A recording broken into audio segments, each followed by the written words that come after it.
UPSC 2009 के जो art and culture के क्वेश्चन हैं वो करते हैं। अपलोड करने में थोड़ा सा लेट हो जाएगा क्योंकि मैंने अभी मुझे टाइम मिला है और फिर इसकी थोड़ी सी एडिटिंग भी करनी होती है। यहाँ पे ये जो पिक्चर मैंने लगा रखी है वो किसकी लगा रखी है, सांची के स्तूप की। ठीक है, तो सांची का स्तूप आज जाके थोड़ा सा पढ़ लेना कि उसके बारे में क्या क्या चीज़ें इंपॉर्टेंट है।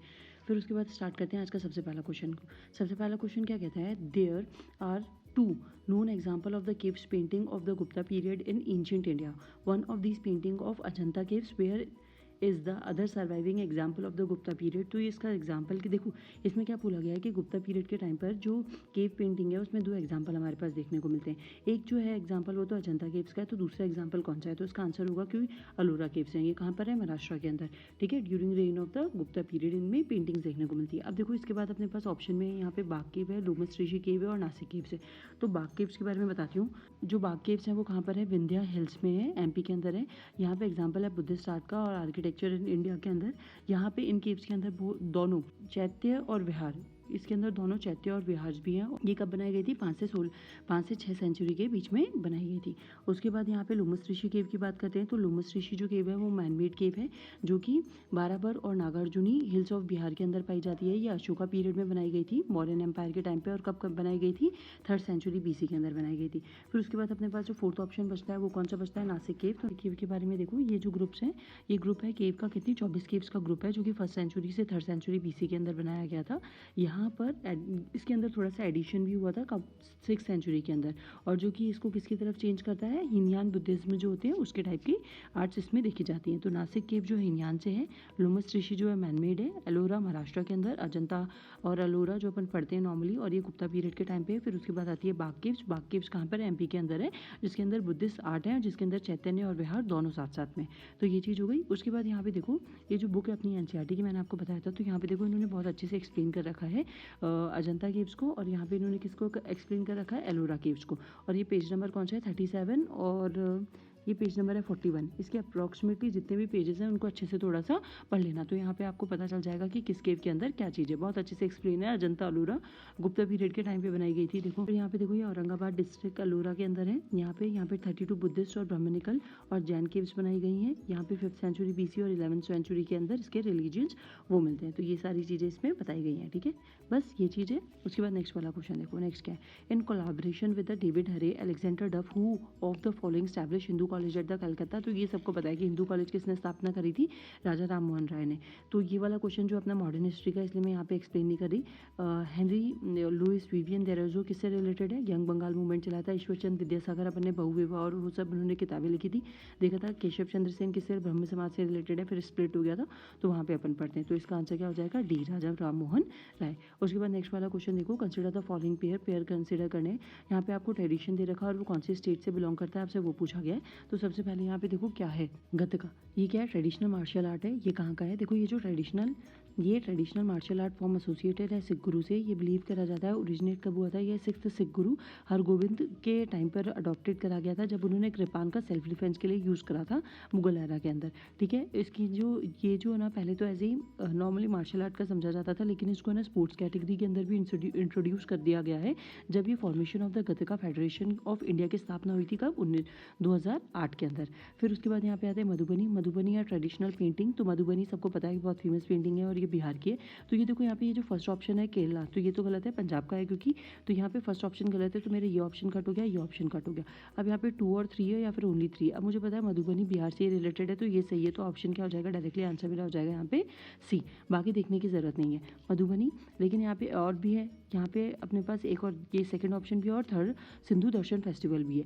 तो यहाँ पे पहले मधुबनी के बारे में देख लो। मधुबनी जो है मिथिला रीजन बिहार से है। यहाँ पे इस आर्ट में जो ट्रेस्ड होता है ये कहाँ से, रामायण के टाइम से ये पेंटिंग चली आ रही है। जो ट्राइबल लोग होते थे वो पेंटिंग करते थे, और इसके बारे में बोला जाता है कि कब से चली आ रही है, रामायण टाइम से चली आ रही है। बहुत ओल्डेस्ट टाइप ऑफ पेंटिंग है। यहाँ पे क्या होता है, ट्राइबल मोटिव्स को यूज़ करा जाता था, ब्राइट कलर को यूज़ करा जाता था। और पहले तो यहाँ पे सिर्फ नेचुरल कलर यूज़ होते थे, जैसे जो ब्लैक कलर है उसको कैसे बनाया जाता था, गोबर और मिट्टी वगैरह को मिला के बनाया जाता था।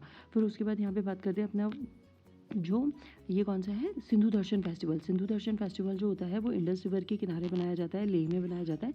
कौन से मंथ में मनाया जाता है, जून में। और यहाँ पे क्या होता है, इंडस रिवर जो होती है ना वो सिंबल किसको रिप्रेजेंट करती है, multi dimensional cultural identity of India को रिप्रेजेंट करने के लिए फेस्टिवल बनाया जाता है। तो ये जम्मू कश्मीर के अंदर ही आता है, लेह अब तो अलग हो गया लेकिन उस टाइम पे उसी के अंदर आता था। तो यहाँ पर 2 और 3 सही है क्योंकि हमने पहले आंसर निकाल लिया था, ओनली 3 भी यहाँ पे नहीं होगा। बात समझ में आ रही है। जो भी करंट के अंदर कोई भी फेस्टिवल वगैरह हो रहा हो तो उसको अच्छे से पढ़ लेना और फिर वो अपने काम आ सकता है। अब देखो यहाँ पे क्या अपने पास एक फिलॉसफी पूछी गई है कि Anekavada is a core theory and philosophy of which one of the following. तो ये आंसर किसका है, जैनिज्म। लेकिन इस थ्योरी को समझ लो ये क्या होती है। ये कॉन्सेप्ट होता है एक मेटाफिजिक्स ऑफ जैन फिलोसफी का। इसके अंदर क्या होता है, according to Jainism there are many things in this world and each thing has a many properties. Jainism में ये बात कही गई है कि इस वर्ल्ड के अंदर, इस दुनिया के अंदर बहुत सारी चीज़ है और हर चीज़ के अंदर अपनी खुद की प्रॉपर्टीज़ है। जिस प्रॉपर्टीज़ में, जैसे out of this properties some properties are permanent and some are changeable. कुछ प्रॉपर्टीज़ तो परमानेंट है और कुछ चेंज होती रहती हैं। जैसे each object has both stability and changing property, permanency भी है और चेंजिंग प्रॉपर्टी भी है। तो इसको इसलिए कहा जाता है अनेकतावाद कि अनेक, अनेक मतलब समझते हो कि अनेक मतलब समझते हो बहुत डिफरेंट डिफरेंट चीज़ें होना। तो ये थ्योरी ऐसा बोलती है कि एक चीज़ में बहुत सारी प्रॉपर्टीज़ हो सकती है जिसमें से कुछ परमानेंट है और कुछ चेंज है, कुछ स्टेबल है और कुछ अनस्टेबल प्रॉपर्टीज़ है। और सारी चीज़ें जो हैं उनके अंदर ये है, क्योंकि जैनिज्म में तो ये भी माना जाता है कि पत्थर के अंदर भी सोल है, उसके अंदर भी प्राण है। तो ये कॉन्सेप्ट किसका, ये जो कोर थ्योरी है वो किसकी है, जैनिज्म की। जैनिज्म और बुद्धिज्म बहुत इंपॉर्टेंट है, इनसे बहुत ज़्यादा क्वेश्चन हमेशा बनते हैं। तो इनको बहुत अच्छे से प्रिपेयर करना है, इनकी फिलॉसफीज़ को, इनके गुरु तीर्थंकर सब कुछ। उसके बाद नेक्स्ट क्वेश्चन देखो हमारे पास क्या है, where is the famous Virupaksha temple located. जो विरूपाक्षा टेम्पल है वो कहाँ लोकेटेड होता है, तो ये तो हम्पी है। देखो इसका आंसर तो हम्पी है। मैं बता देती हूँ, ये लॉर्ड विरूपाक्षा यानी अवतार ऑफ शिवा है। अब मैं आपको ये क्यों बताती हूँ कि कौन से भगवान को बिलोंग करता है, क्योंकि प्रीवियस में एक क्वेश्चन पूछा गया था कि होयसलेश्वर टेम्पल के लिए पूछा था कि किसको है, तो वहाँ पे बोला गया था कि वो शिव को, भगवान शिव का टेम्पल है। तो इसलिए थोड़ा सा ध्यान रख लिया करो कि ये किसके लिए, यहाँ पे भी ये विरूपाक्षा, विरूपाक्षा किसका अवतार है, शिव भगवान का अवतार है। और यहाँ पे इसको किसने बनाया था, एक कमांडर थे, किस देवराय सेकंड जो विजयनगर एम्पायर के थे उन्होंने ये बनाया था। अब ये टेम्पल कुछ ऐसा दिखता है, मैंने इसकी इमेज निकाली है, विकीपीडिया गूगल करके देख लो। ये टेम्पल कुछ ऐसा दिखता है, पूरा दिख गई इसकी इमेज, ठीक है। उसके बाद विरूपाक्षा टेम्पल, और एक और अपन से विठल स्वामी टेम्पल भी पूछा था जिसमें म्यूजिकल नोट वगैरह वाली भी पूछी थी। तो हम्पी जो है ना आर्किटेक्चरल पॉइंट ऑफ व्यू से बहुत ज़्यादा इंपॉर्टेंट है। विजयनगर साम्राज्य के हिंदू कल्चर को उसने बहुत ज़्यादा टाइम तक प्रिजर्व करके रखा था और वहाँ का आर्किटेक्चर तो बहुत ज़्यादा अच्छा है। अब नेक्स्ट वाला क्वेश्चन क्या है, who of the following is the author of the collection of the poem golden threshold. Golden threshold किसकी पोएम थी, तो ये सरोजनी नायडू की। ऐसा कहा जाता है शायद इन्होंने 19 साल के अंदर ये पोएम का, जो उनकी पोएम का कलेक्शन था वो लिखा था, गोल्डन थ्रीशोल्ड। ये फर्स्ट इनके, ये तो ठीक है गोल्डन थ्रीशोल्ड पोएट से रिलेटेड है इसलिए इन्होंने आर्ट एंड कल्चर में दी थी। लेकिन मॉडर्न हिस्ट्री के अंदर अगर ये क्वेश्चन पूछता बनता तो हम वहाँ पे क्या चीज़ एक्सप्लेन करते हैं कि ये फर्स्ट इंडियन वुमेन थी जो प्रेसिडेंट बनी थी। इंडियन वुमेन, जो वुमेन थी वो तो एनी बेसेंट थी फर्स्ट प्रेसिडेंट बनने वाली, लेकिन इंडियन वुमेन ये थी जो 1925 में बनी थी। इन्होंने गवर्नर का ऑफिस होल्ड करा था यूपी का। फिर उसके बाद यहाँ पे बात करते हैं अरुणा आसिफ अली की। अरुणा आसिफ अली जो जो क्विट इंडियन मूवमेंट था 1942 के अंदर हुआ था, उसके अंदर इन्होंने ग्वालियर टैंक मैदान के अंदर जो भारत का झंडा था वो फैलाया था।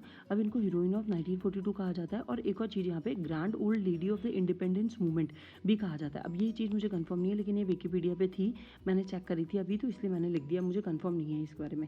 एनी बेसेंट के बारे में मॉडर्न हिस्ट्री के अंदर बहुत ज़्यादा पढ़ते हैं तो इसके बारे में मैंने यहाँ पे कुछ नहीं लिखा। फिर आती है विजयलक्ष्मी पंडित। ये क्या रही हैं, 6 गवर्नर रही है महाराष्ट्र की, 8 प्रेसिडेंट रही है UN general assembly, United nation general assembly की। इनकी एक बुक थी प्रेजेंस डे, जो कि ये 1942 के अंदर जेल में चली गई थी, तो उसके बारे में लिखती हैं। Third and the final term in the Naini central jail of Allahabad, Allahabad की जो जेल में लगी थी, तो प्रेजेंट डेज उन्होंने एक बुक लिखी थी। तो ये इन चारों के बारे में हो चुका है। इन्हीं पेशेंट के बारे में मॉडर्न हिस्ट्री में बहुत सारे क्वेश्चन पूछे गए थे, वहाँ पे मैंने नोट करवा दिया था कि इनकी बुक क्या है, ये इनकी फिलॉसफी क्या थी, ये कौन सी थियोसॉफिकल सोसाइटी से कब जुड़ी थी, सब कुछ वहाँ पे करवा दिया था, इसलिए यहाँ पे रिपीट नहीं कर रही। अब देखो यहाँ पे ये चीज़ पूछी गई है हमसे, लिस्ट को मैच करना है 1 और लिस्ट को 2 को। यहाँ पे फेमस पर्सन दे रखे हैं, वेल नोन किसके लिए है, तो देखो यहाँ पे अमृता शेरगिल है ना, वो पेंटर के लिए। भीमसेन जोशी, आपने एक सॉन्ग सुना होगा अगर, मिले सुर मेरा तुम्हारा तो सुर बने हमारा, दूरदर्शन पे बहुत पुराने टाइम पे ये सॉन्ग आता था और ये मुझे आज भी अच्छा लगता है, तो कभी यूट्यूब पे देखना दिख जाएगा, वहाँ पर है ये। तो वहाँ पे वो जो गाना गा रहे हैं ना वो पंडित भीमसेन जोशी हैं और वो एक सिंगर है, ठीक है। फिर उसके बाद यहाँ पे देखो सूर्यकांत त्रिपाठी निराला, ये एक पोएट है। तो यहाँ पे रुक्मिणी देवी क्या हो जाएंगी, डांसर हो जाएंगी, तो इसके हिसाब से ये चीज़ मैच कर लेना। अब तो ये पूछे नहीं जाते। अब उसके बाद यहाँ पे फिर वापस से लिस्ट 1 दे रखी है, लिस्ट 2 दे रखी है और फेमस टेम्पल और उनके स्टेट पूछे गए हैं। तो यहाँ पे विद्याशंकर टेम्पल है, राजा रानी टेम्पल है, कंदेरिया महादेव टेम्पल है। कंदेरिया महादेव टेम्पल एमपी के अंदर है, अपन ने पहले ही कर लिया था इसको। राजा रानी टेम्पल जो है वो भुवनेश्वर उड़ीसा के अंदर है। इसके अंदर ज़्यादा ऐसे हिस्टोरिकल इंपॉर्टेंस मुझे मिली नहीं, तो इसलिए मैंने नहीं लिखा, तो ये उड़ीसा के अंदर हो जाएगा। फिर उसके बाद यहाँ पे बात करते हैं विद्याशंकर टेम्पल की। विद्याशंकर टेम्पल क्या है, ये एक मेन श्राइन है। जिस विद्याशंकर टेम्पल है ना, ये बेसिकली कहाँ बनाया गया है, एक तरह से ये बनाया गया है अपने गुरु को ट्रिब्यूट देने के लिए। तो यहाँ पे जिन्होंने स्टैब्लिश करने में बहुत इंपॉर्टेंट भूमिका निभाई थी ना विजयनगर साम्राज्य के लिए, श्रृंगेरी कर्नाटका के अंदर वहाँ पे ये टेम्पल बनाया गया है। फिर उसके बाद कंदेरिया महादेव टेम्पल तो मैं आपको पहले भी बता चुकी हूँ। फिर उसके बाद यहाँ पे देखो भीमेश्वरा टेम्पल। भीमेश्वरा टेम्पल 11वीं सेंचुरी के अंदर पश्चिमी चालुक्य द्वारा बनाया गया था और ये कहाँ पे बनाया गया है, कर्नाटका नीलगुंडा शहर के अंदर बनाया गया है। तो उसके हिसाब से जो भी आंसर्स होंगे वो आप मैच कर लेना। ठीक है, बाद मैं आपसे नेक्स्ट वीडियो में मिलूंगी कुछ नए क्वेश्चंस के साथ। तब तक के लिए thank you and have a nice day.